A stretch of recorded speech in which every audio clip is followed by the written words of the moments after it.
Bersihkan itu BUMN. Dikira itu perusahaan nenek moyangnya. Chief Investment Officer Danantara, Pandu Syahrir mengungkapkan alasan pemerintah hapus pemberian tantiem kepada komisaris BUMN. Sebab beban pengeluaran untuk pos tersebut dianggap terlalu tinggi.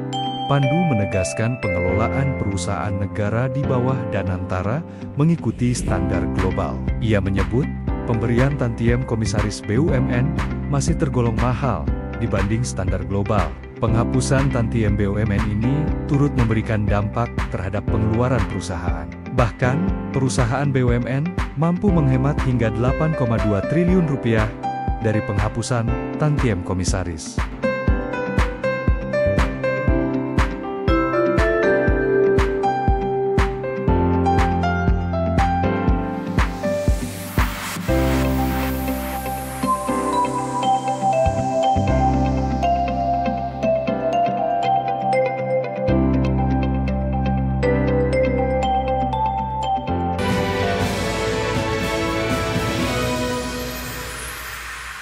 Kita ke informasi lain, pemirsa, Presiden Prabowo Subianto tegas meminta Komisi Pemberantasan Korupsi dan Kejaksaan Agung untuk memeriksa seluruh pengelolaan keuangan badan usaha milik negara atau BUMN.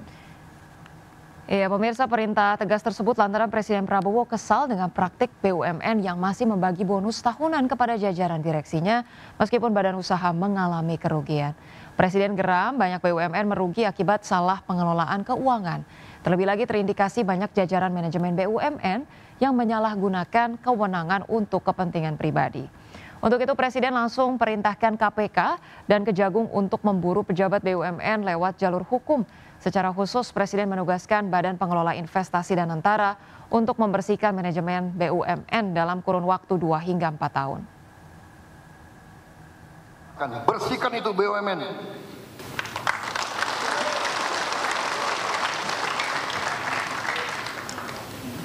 Dikira itu perusahaan nenek moyangnya. Perusahaan rugi, dia tambah bonus untuk dirinya sendiri. Brengsek banget ini.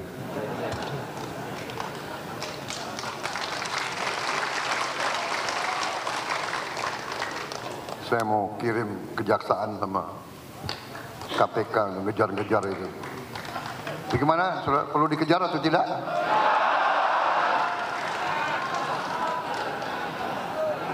Nanti dibilang Prabowo kejam.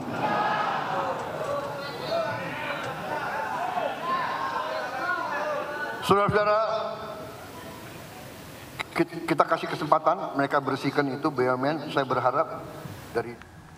Ya, berikutnya pemirsa, Indonesia turut menyusun strategi penguatan ekonomi kawasan Asia Tenggara yang tertuang dalam Priority Economic Deliverables atau PED. Terdapat 8 capaian prioritas ekonomi ASEAN yang akan memperkuat ekonomi negara-negara di kawasan.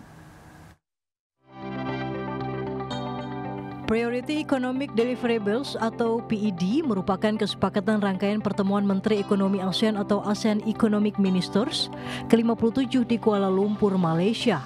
Dalam forum tingkat tinggi kawasan Asia Tenggara ini, Indonesia mengambil bagian penting dalam penyusunan strategi penguatan ekonomi kawasan ASEAN.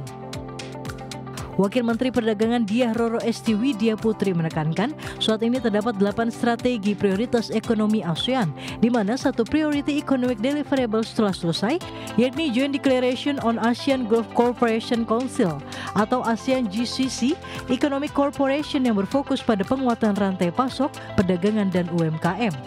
Terakhir kita adalah the 57th AEM ASEAN Economic Ministers Meeting. ASEAN mengapresiasi capaian penyelesaian dari PED atau Priority Economic Deliverables Malaysia. Kemudian kita menertibkan Instrument of Full Power dan juga siap berpartisipasi dalam seremoni penandatanganan the second protocol to amend the A3.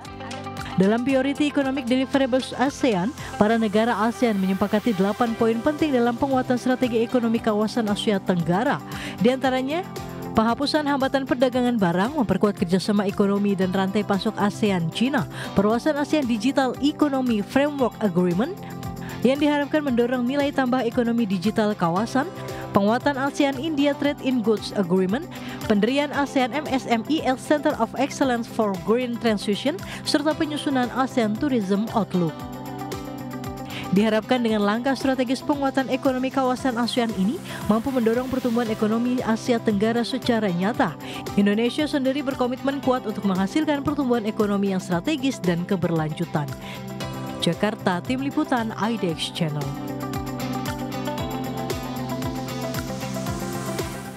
Selanjutnya pemirsa, pemerintah meyakini potensi ekonomi berbasis kecerdasan buatan atau AI akan sangat menguntungkan sektor usaha mikro, kecil, dan menengah atau UMKM. Ya, di mana pelaku usaha UMKM bisa memanfaatkan kecanggihan teknologi AI untuk perluasan pemasaran UMKM. Ya, pemirsa, melalui Lembaga Layanan Pemasaran UMKM atau SME-Co, Indonesia bersama Media Wave sepakat menjalin penandatanganan nota kesepahaman atau MOU, di mana hal ini merupakan langkah pemerintah dalam upaya mendukung percepatan transformasi digital bagi pelaku UMKM. Kerjasama ini dilatar belakangi oleh fenomena UMKM yang masih dihadapkan pada beragam tantangan mendasar. Di antaranya adalah kesenjangan akses terhadap teknologi modern, keterbatasan kapasitas sumber daya manusia dalam menguasai keterampilan digital, serta tingginya biaya yang harus dikeluarkan untuk mengimplementasikan sistem berbasis digital. Direktur Utama SME-Co Indonesia Dodi Ahmad Syah ini menegaskan dengan penggunaan teknologi AI diharapkan pemasaran UMKM bisa memiliki daya saing yang tinggi, mampu berkembang dengan menghasilkan output 2 hingga 5 kali lebih cepat. Kolaborasikan atau menjalin lah ya, kira-kira itu bekerja bersama untuk mengembangkan dan memajukan UMKM Indonesia melalui teknologi dan informasi serta sistem. Nah, seperti yang kita tahu kan hari ini semuanya eranya itu era-era teknologi, AI dan lain-lain ya. Makanya dengan kapabilitas, kompetensi Pak Yose beserta jajaran yang ada di MWX maupun di Media Wave, kami dengan Pak Menteri gitu ya, kita juga tahu jumlahnya UMKM ini. Tapi kan sebetulnya kementerian ini, khususnya Pak Menteri kan juga pengen tahu kondisi bisnisnya seperti apa, mereka lagi trennya seperti apa, mungkin kalau ada problem seperti apa. Nah, jadi kami akan dengan SMESCO ini bikin dashboard khusus supaya SMESCO juga sebagai kepanjangan tangan dari kementerian bisa memonitor juga perkembangan. Indonesia akan menggelar event internasional yang akan menjadi perhatian dunia. Ya, yakni gelaran MotoGP di sirkuit internasional Mandalika pada tanggal 3 hingga 5 Oktober mendatang. Sebelum ajang MotoGP digelar di sirkuit Mandalika, Presiden Prabowo Subianto secara khusus bertemu dengan pembalap motor yang baru saja dinobatkan sebagai juara dunia MotoGP tahun 2025 Marc Marquez di Istana Negara Jakarta. Dalam pertemuan dengan ataupun didampingi Menteri Pemuda dan Olahraga Erick Thohir, Marc Marquez menegaskan bahwa dirinya sangat antusias menyambut MotoGP di sirkuit Mandalika. Marquez menilai balapan di sirkuit Mandalika akan menjadi balapan pertamanya usai menjadi juara dunia. Selain itu kepada fans di Indonesia, Marquez menekankan bahwa sirkuit Mandalika merupakan sirkuit balapan terbaik baginya. Hello everybody, I'm super happy to be back here in Indonesia after being world champion just 3 days ago. And yeah, will be the first GP, first circuit after being champion, and I will try to enjoy it a lot. I know that we have a lot of fans here, and it's the best circuit and the best country to enjoy it. So let's see if we can enjoy it in Mandalika GP. Thank you very much. Thank you. Ya, sebelum kita akhiri Market Buzz hari ini, pemirsa, kita cermati terlebih dahulu posisi indeks harga saham gabungan di 30 menit pertama perdagangan, di mana tadi kita lihat di pukul 9, indeks harga saham gabungan mencatatkan penguatan begitu, dan jika kita lihat pada 30 menit pertama perdagangan hari ini, berdasarkan data dari RTI, pemirsa, IHSG masih terpantau bergerak tidak terlalu jauh, levelnya menguat 0,27% ke level 8.083 dan nilai transaksi mencapai 3,72 triliun rupiah, nilai tertinggi di 8.093 dan terendah di 8.069. Ya, kemudian untuk jajaran top gainers di sini datang dari BBNI, BBCA, SMGR, kemudian ada BRIS, KLBF dan juga MDKA. Sementara itu untuk jajaran top losers ada Inco, MBMA, Aman Mineral, UNTR, ITMG dan TOWR.